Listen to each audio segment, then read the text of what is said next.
In this nugget, we're going to read the poem London by William Blake, and then we're going to go through it, stanza by stanza, reading a summary of it, so that we understand the key events and images of the poem. In this poem, the narrator describes walking through the streets of London near the River Thames, and he describes the people that he sees, and they are suffering in misery and despair. However, the people who are in power, like the church and the monarchy, they don't seem to be helping the people who are suffering. And therefore, Blake uses images to show that these problems are going to continue into the future, into the next generation.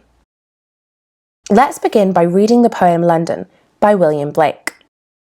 I wander through each chartered street, near where the charted Thames does flow, and mark in every face I meet, marks of weakness, marks of woe.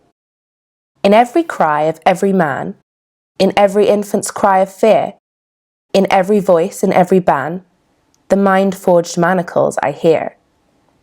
How the chimney sweepers cry, every blackening church appalls, and the hapless soldier's sigh runs in blood down palace walls.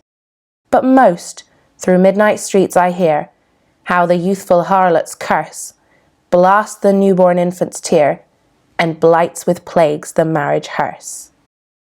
Let's begin by looking at the first stanza. I wander through each chartered street, near where the charted Thames does flow, and mark in every face I meet, marks of weakness, marks of woe. Let's look at some of the more difficult words here. When he says, I wander, to wander is a leisurely way to walk, so it's as though he's walking in a very leisurely way through the streets. He describes the streets as chartered. Now, a charter is a government document which gives permission for something. Here, when we're told that the Thames is chartered, this means the river is controlled, it's been sold for money. The River Thames is a river in London. We're going to look at the use of the word mark, and it's been used in two different ways. He says, I mark in every face I meet, marks of weakness, marks of woe. Now there are two different usages of the word mark here. So mark in every face I meet is a verb. So he is noticing something. So he sees something in people's faces. Whereas a mark of weakness or a mark of woe is a visible spot or a physical sign of something, and that's a noun. The word weakness tells us he can see the people are frail or delicate, and the marks of woe tell us that people look very upset or they have very great troubles. Now we're going to think about what's happening in this stanza. So first of all, the narrator is describing walking through the streets of London near the River Thames, and the use of the word chartered tells us that everything is controlled, even the river. And he describes the people that he sees, and he says they look weak and miserable. Now let's look at stanza 2. In every cry of every man, in every infant's cry of fear, in every voice, in every ban, the mind-forged manacles I hear. So again, we're going to start by looking at some of the more difficult words. So the word man tells us that it's not talking about one man, but it's talking about all of humankind. The word infant means a baby, so he can hear babies' cries of fear. And the word ban means to curse, so he can hear people's curses. When he describes the mind-forged manacles, something that is forged means something that has been shaped. So mind-forged suggests that their minds have been shaped or controlled. And manacles are chains that go around a prisoner's hands or ankles, a bit like handcuffs.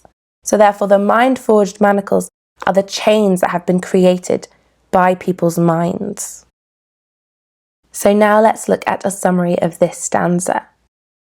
The narrator can hear people shouting and babies crying, and this tells us that both old and young are suffering. He tells us that in every voice he can hear that the people sound as though they're imprisoned or trapped. Even their minds are controlled. Now let's move on to stanza 3. How the chimney sweepers cry, every blackening church appalls, and the hapless soldier's sigh runs in blood down palace walls. Again, we're going to look at some key vocabulary. A chimney sweeper is a person whose job is to climb chimneys so that they can clean the soot from them. Chimney sweepers were typically young boys as young as 4. The blackening church simply means that it is becoming black or dark. Appalls means to be horrified or dismayed. And hapless means unlucky, so the soldiers are unlucky. So what is happening in this stanza? First of all, the narrator is describing inequalities and injustices that he can see in society. So he describes things like child labour through the image of the chimney sweeper's cry, and the corruption of the church through the image of the blackening church. He also describes helpless and powerless people such as soldiers. The image of blood running down palace walls reminds the reader of revolutions that have taken place in France and America. Now let's look at the fourth and final stanza. But most through midnight streets I hear how the youthful harlot's curse blasts the newborn infant's tear and blights with plagues the marriage hearse. Let's begin by looking at the key vocabulary. Youthful means young, and a harlot is a prostitute, so a young prostitute. Their curse means that they are saying an offensive word, probably to express anger or frustration. Blights means to harm or damage, and a plague is a contagious disease, or to cause troubles. Hearse is a carriage that carries a dead body during a funeral. So now let's summarise this final stanza. The narrator describes walking around London at night time through midnight streets. He tells us that he can hear young prostitutes shouting and babies crying. In the final line, the narrator shows that he's concerned that prostitution damages the institution of marriage.